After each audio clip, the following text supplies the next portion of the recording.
Hi, this is Lynn, and I am hiding behind a big stack of books. Okay, I'm going to turn my computer screen down so you can see all these books on my desk. Okay, these are all the books I bought in January of 2025, and I'm going to go through and show you which books I got. All right, so I need to clear off a little space here. I'm going to push them over and I'm going to go through these and tell you what they are. I went a little crazy. I went a little bit overboard because my new goal for 2025 is to dig in and read classics. So this is part of that. And I don't know how many of these are truly classics, but they're definitely, I think they're all old. I'm just learning, so we'll see. But I'm going to kind of work my way from top to bottom.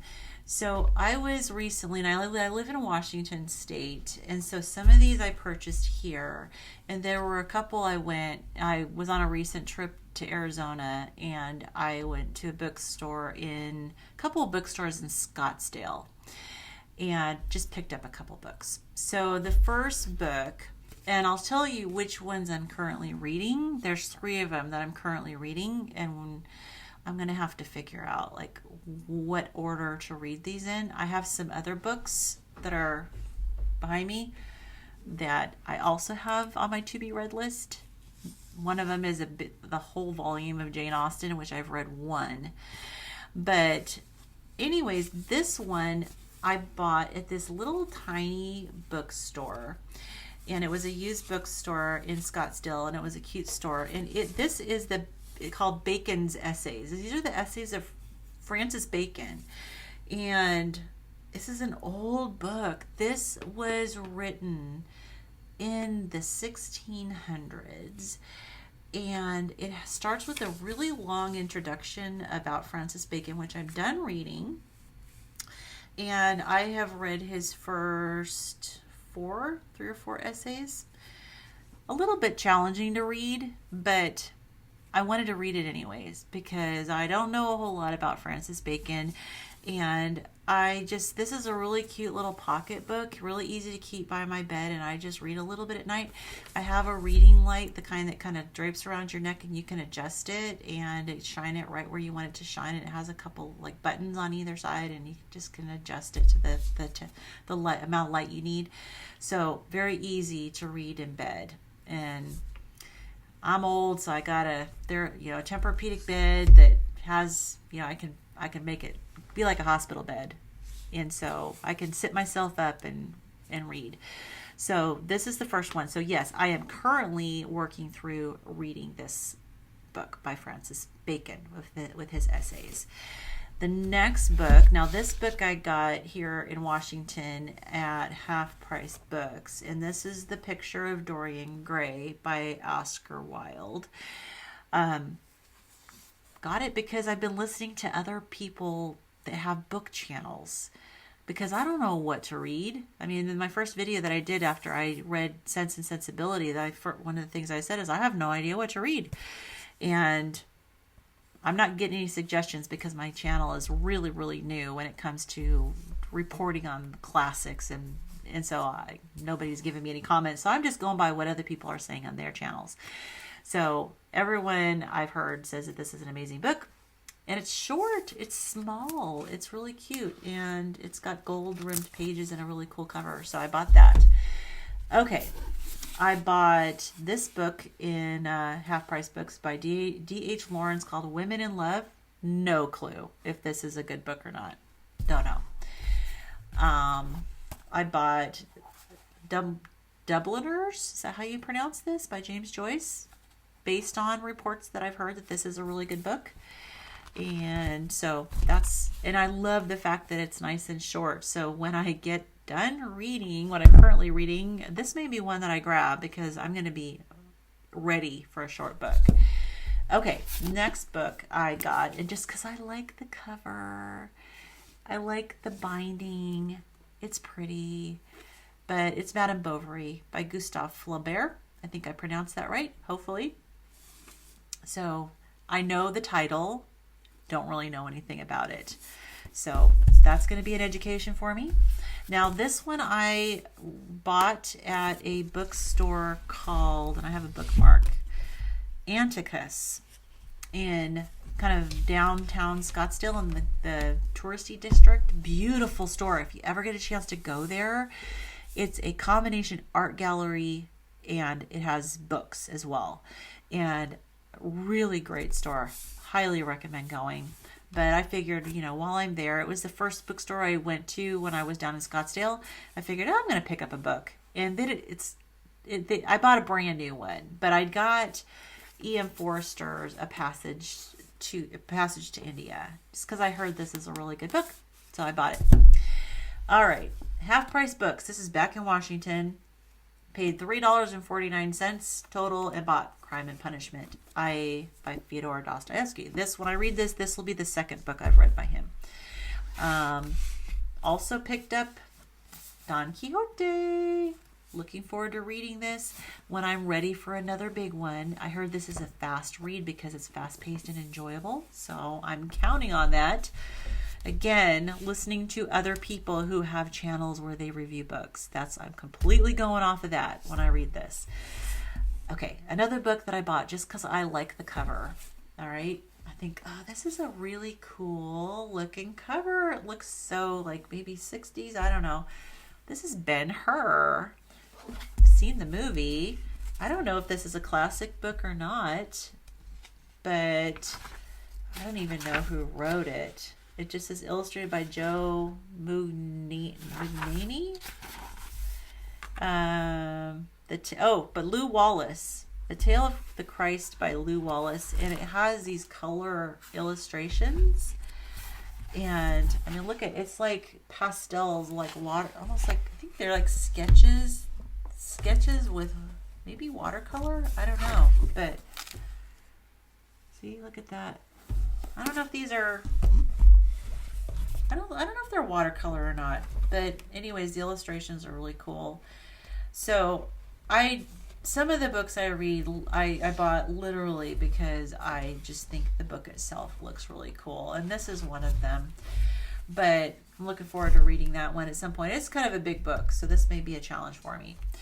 All right. Another one I bought in Scottsdale at the used bookstore is Moby Dick. And I bought this beautiful version here that is leather bound. It's got a beautiful ribbon. It's got the gold lining. It has halfway decent print font. Yeah, the font is not too small. And I'm 56. My eyes are okay. They're pretty good. They're not bad, but it's nice to have a break every once in a while from really tiny print. The book I'm reading by Francis Bacon has tiny, tiny print. And it's a little bit of a strain. Okay. Another one I bought. Now this one I ordered through Amazon, and that is The Brothers Karamazov by Fyodor Dostoevsky. I'm currently reading this book. This is my big one that I'm tackling right now. So what I did was I actually printed off the first page. It didn't print out that well, but the page that has the list of characters. And so I'm using that as my bookmark so that I can go through and make sure I have an easy, quick reference for the list of characters and all of their Russian nicknames.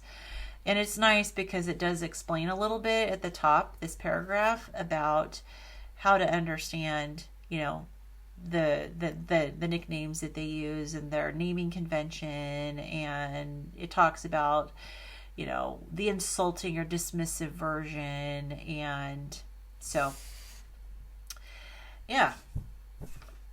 So that's helping. It actually is. And then I have an actual bookmark at the end where all of the end notes are. So this is translated by Richard Pevier and Larissa Volokonsky. I have read a translation by them before when I read Anna Karenina. And so I knew that I do like their translations. I have heard various opinions about the translations, and some people do not like their translations, but apparently a lot of people do, and it's supposed to be really like reflective of the original tone and the original language. And so I am finding it to be a really, I'm enjoying the translation. I'm not finding it to be too difficult, and I don't mind the little numbers inside each chapter. Then I have to go back in the back and look it up. I don't mind that. It doesn't bother me to do that. So, and a lot of them are biblical references, and I already know those.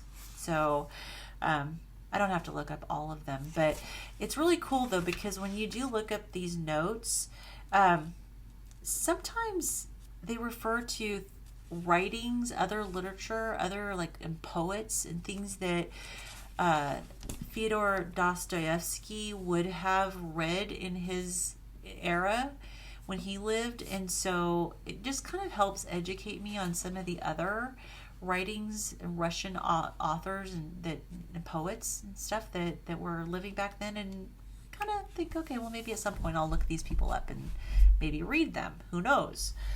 Okay, the next book I heard is a doozy challenge to read, but I bought it anyways, and it is Ulysses by James Joyce. And I've heard it's worth the effort to read. I heard it's a really good story, but challenging to read. And this is all about challenging myself. So this one I picked up at Half Price Books. Again, I'm really liking the hardcovers, but as you can see, I'm not buying all of these hardcovers. I am buying some of them as I build my library. And yeah. So it wasn't that expensive. I don't even remember how much I paid for it.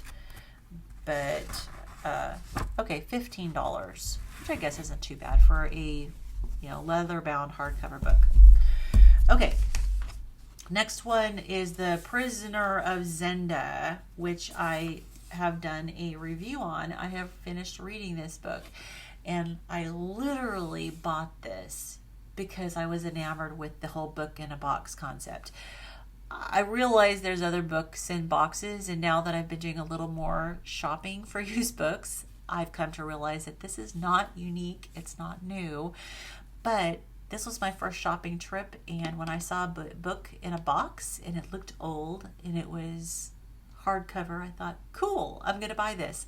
Had no clue what the story was about, and I paid $7.99 for it, and it has cool illustrations too, and I ended up thoroughly enjoying. I did a video review already on this book. So if you're interested and you have never read this book, you can watch my review. It's by no means scholarly. It is very amateurish, but I'm just getting started, like I said. Okay, lastly is a book that I just recently bought through Amazon. And I bought this book because I was watching a book by watching a video on the YouTube channel of Carolyn Marie Reads. Young woman, and I really think she's awesome.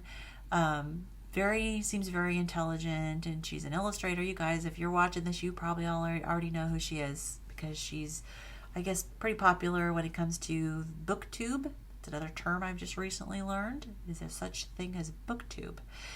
I guess that's the book people on YouTube. That's my understanding. But anyways, Carolyn, I was watching a video that she did recently about challenge to read books in different genres, and she included children's books. And I'd never really thought about reading children's books, but she kind of convinced me. And I thought, yeah, that's actually kind of a nice break, and I love the illustrations, especially a really beautifully illustrated children's book.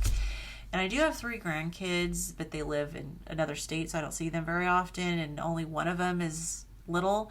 But my youngest daughter and her husband are trying to, conceive, and they live near me, so I figured, oh, cool, maybe I'll have a good excuse to build my own children's library.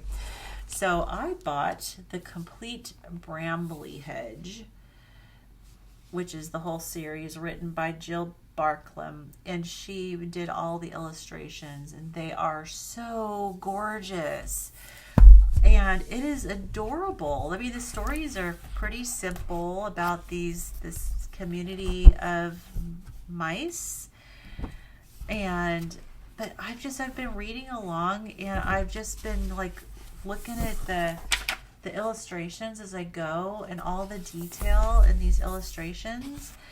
And I mean, look at this, the inside of this trunk, all the different levels. Like, a lot of her things are this detailed. A lot of her illustrations are so detailed. And even like the interior, let me see if I can find a picture. But the interior of a lot of these are kind of long. They fill the whole page. Like, here's the kitchen. And it's funny because I'm looking at this going, these are really high cabinets, and they have things like way up high, like how, but then I realized they're mouse, they're mice. They can scurry up there and reach it. And I read the intro about the author and the author's approach to the illustrations and the stories and everything, and she said that she really tried to view everything from the perspective of the mice. So I'm thinking, okay, well, they can have tall cabinets. Some of the illustrations, the cabinets are really tall, and that's when I first started questioning, like, wow, these are super tall cabinets. Like, I could never reach it way up there. And then I was like, oh yeah, they're mice. Of course they can reach it. They can climb very easily. But anyway, super cute. So I have read the spring story and the summer story, and I'm working my way through this just for fun. This is my easy reading, unwind, and just enjoy a simple book. So I really appreciate the recommendation from Carolyn Marie Reads. Very cool. So it's very helpful to listen to what other people are reading, and people who have a lot more experience than I do when it comes to reading literature. So that is my book haul from January 2025. Can I read all of these books in 1 month? Absolutely not. Does that change the fact that I bought a whole bunch of books? Absolutely not. I totally get the whole thing where you get obsessed with buying books. And my youngest daughter, who's 28, is also obsessed with books as well. And so she sends me all these little videos, and like TikTok videos or Instagram reels, and about people who are obsessed with books. And I'm kind of starting to understand and get it. So it's fun. And fortunately, my husband's super patient. Her husband is as well. So we come home with more books, and we go out shopping, and we have our shopping bags, and we fill them with books, and we come home with more books. So next thing I need is a new bookshelf. So we'll see when that happens. But for now, I'm loading my books just behind me and reading 3 at a time. So, all right, that's it for this video. Hope you enjoyed seeing what I bought, and I will continue to report on how my reading goes. I'll see you in the next video. Bye-bye.